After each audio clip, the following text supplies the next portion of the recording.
Pupuntahan nga pala namin ngayon mga kakulit itong aming nabiling lupa. At dahil medyo matagal na nga kaming hindi nakakapunta dito, kaya naman ito na ang bumungad sa amin. Kaya naman sa video na ito ngayon mga kakulit ay pumunta na nga kami dito sa aming nabiling lupa. At dahil medyo matagal na nga kaming hindi nakakapunta dito, kaya naman hindi namin alam kung ano na ang itsura nito. At pagkarating nga namin dito mga kakulit ay talagang bumungad sa amin ang napakasariwang damo na talaga namang halos mataas pa sa akin. Kaya naman for today is video mga kakulit, dahil mataas na nga ang damo at malago na. Kaya naman ngayong araw na ito ay amin na rin itong tatabasan. Bali ang kasama ko nga pala dyan mga kakulit ay si Papa at saka ang aking dalawang tito. At kaya nga pala mga kakulit isinama ni Papa yung aking dalawang tito ay para may katulong din naman siya sa pagtabas. At syempre mga kakulit, tutulong din ako kasi andito rin naman ako. Pero ang aking gagawin ngayon mga kakulit ay yung abot lang ng aking makakaya. Dahil hindi naman lahat ng bagay mga kakulit ay aking kaya. Pero yung mahalin ka ay yakang yaka. Charot, hindi gaya.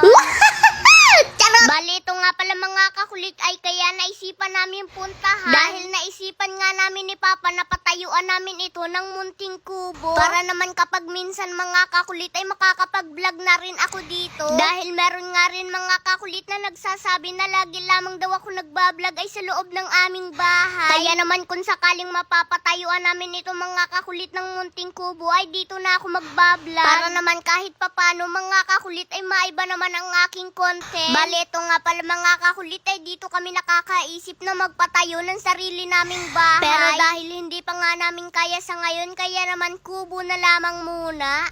Buliga. Buliga. Pero kung papalarin nga tayo mga kakulit sa aking pagbablog, ay dito talaga ang plano namin na magpatayo ng sarili naming bahay. Dahil mga kakulit, sobrang napakaganda nga nitong lugar na ito. Overviewing at talaga namang nakaka-relax. Nanonood ka na naman ata ng kung ano-ano kaya ka masaya.